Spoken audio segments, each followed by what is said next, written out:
nós estamos inseridos. Então, a teoria da lacuna, ela trabalha mais ou menos nessa perspectiva. A gente vai ler aqui alguns defensores dessa teoria e vai ver algumas refutações, principalmente quando a gente afirmar a questão do criacionismo fiat.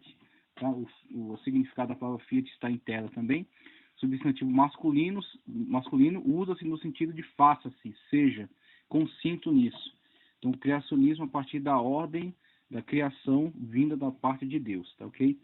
Então, teoria da lacuna, conforme em tela, tenta propor uma lacuna entre Gênesis 1 e 1 e Gênesis 1 e 2, associando as palavras Tohu e Bohu, vazio e desocupado, com as imagens de destruição conforme constam em Isaías 34:11, 45:18 e Jeremias 4:23, para justificar que Deus não teria criado a terra destruída.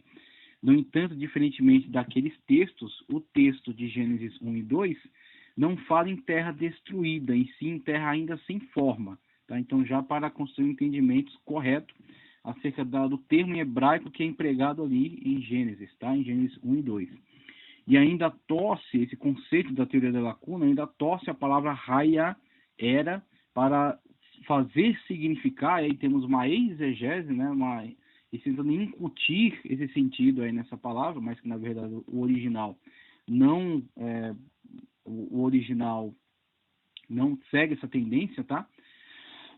Para fazer significar tornou-se. Então, como o significado de era não era tão útil a eles, não era tão aplicável, eles querem fazer que signifique tornou-se, né? Eles preferem enxergar que signifique tornou-se, o que não é sustentado pelo próprio texto, na qual insere as eras, né? Então, por isso que eles querem que signifique tornou-se, para então incluir, né, as chamadas eras geológicas, né, as chamadas eras geológicas, conforme as teorias evolucionistas.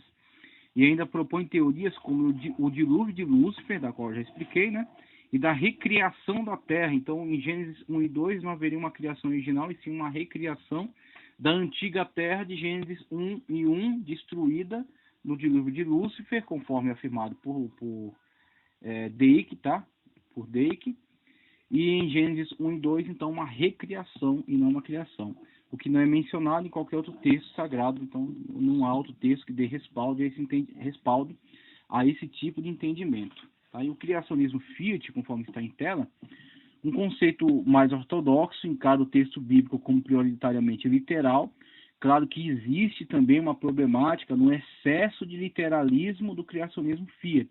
Então, temos que também ter uma moderação de entender que em alguns textos há metáforas, em alguns textos há alegorias.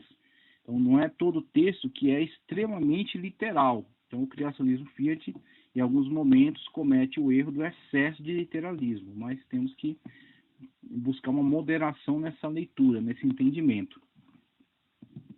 Afirmando que a Terra foi criada jovem, mas com todas as características que, se analisadas separadamente, podem levar a equívocos, tais como a teorização da quantidade de tempo que seria necessário para que tais elementos se desenvolvessem naturalmente, no evolucionismo naturalista, o que na verdade não ocorreu, uma vez que tudo foi conduzido por uma inteligência superior, o chamado design inteligente, e em 6 dias cronológicos. Então, acredita-se no criacionismo fiat que há sim uma literalidade na afirmação da duração dos dias.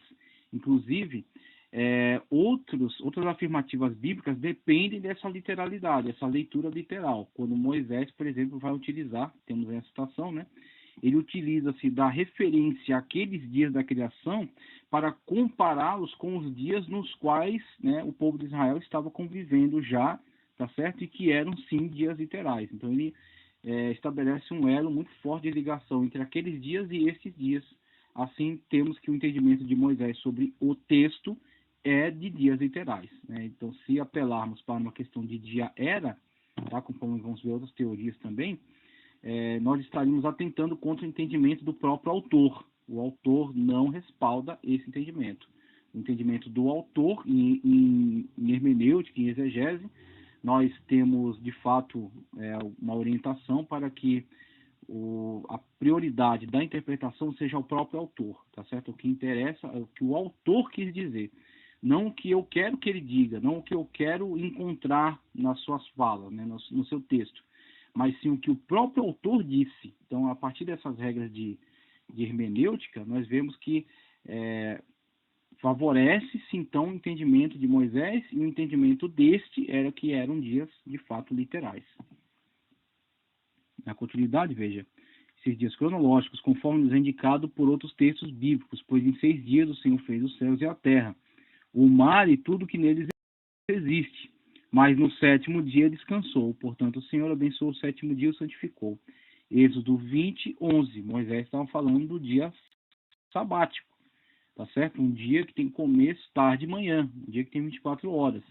Tá? Então, ele usa para fundamentar, para justificar esta prática, né, da guarda do sábado, ele usa como o texto da criação, no qual Deus, no 6º dia, descansou da obra que estava fazendo.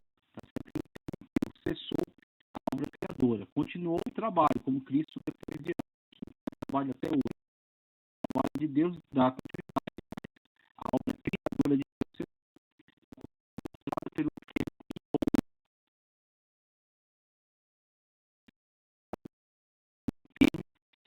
fala de numeração mesmo, não era espaço de tempo, mas sim o tempo conforme descrito no texto. Tá? Então temos que essas questões que são fundamentais acerca de quem está conduzindo o entendimento sobre aquele texto e o que o autor de fato ele entende acerca do texto, né, que foi sua autoria. O Espírito Santo inspirou Moisés a escrever esse texto e certamente o entendimento de Moisés é muito importante, né, para conduzir o nosso próprio entendimento. Seria muito incoerente tentarmos construir um entendimento contrastante com aquilo que Moisés de fato compreendia sobre o texto que o Espírito Santo de Deus o inspirou a escrever. Agora, óbvio, com o cumulativo das revelações, conforme aquilo que já falamos, a revelação progressiva, né, da Escritura, vemos que com a ampliação, né, desse entendimento, uma ampliação das revelações de Deus, podemos ter um entendimento muito melhor acerca das doutrinas. Então, alguma coisa que não foi revelada em Moisés, progressivamente foi revelado ao longo da Sagrada Escritura. Tá? Então, isso aí é tranquilo. Agora, isso não deve contrariar o entendimento prioritário do texto. E aí temos aí com isso a Bíblia intérprete de si mesma. Então, a Bíblia intérprete de si mesma, os seus personagens têm mais autoridade do que os teólogos da atualidade. Tá, ok? Na continuidade, né, começar a trabalhar aqui em relação aos auxílios, eu quero trazer o auxílio maravilhoso aqui da teologia sistemática de Weingrunden, tá? Teologia sistemática de Weingrunden. A gente vai fazer uma leitura um tanto extensa, mas é muito útil, né, para o entendimento acerca desses textos que são fundamentais para nós. Então, das páginas 232 a 242, vamos ver aqui acerca dessas teorias. Começando pela 232, temos a teoria da lacuna. Os proponentes da teoria da lacuna argumentam que houve, num passado muito remoto, uma criação primitiva. Referido em Gênesis 1:1, Isaías 45:18 declara: Assim diz o Senhor, que tem criado os céus, o Deus que formou a terra e a fez. Ele estabeleceu, não a criou vazia, no hebraico torru, mas a formou para que fosse habitada. Este versículo, segundo a teoria da lacuna, comprova que Gênesis 1 e 2 não pode estar descrevendo a criação original de Deus como vazia e sem forma, torru, mas que era uma ordem perfeita que continha uniformidade, complexidade e vida. Essa teoria propõe que Satanás, que era um arcanjo antes da queda, governava essa terra pré-adâmica, um reino originalmente perfeito. Então ele, juntamente com as cidades e nações dos povos pré-adâmicos, rebelou-se e a terra, o seu domínio, foi amaldiçoada e destruída por uma inundação cujos resultados são referidos em Gênesis 1 e 2. Gênesis 1 e 2 seria resultado da catástrofe que encerra o mundo, que foi descrito em Gênesis 1 e 1. A face do abismo, tá, ok? Esse mesmo versículo indica que a terra era sem forma e vazia. Arthur Constance argumenta que a frase sem forma e vazia alude a uma expansão de um julgamento que deve, portanto, ser interpretado como uma ruína,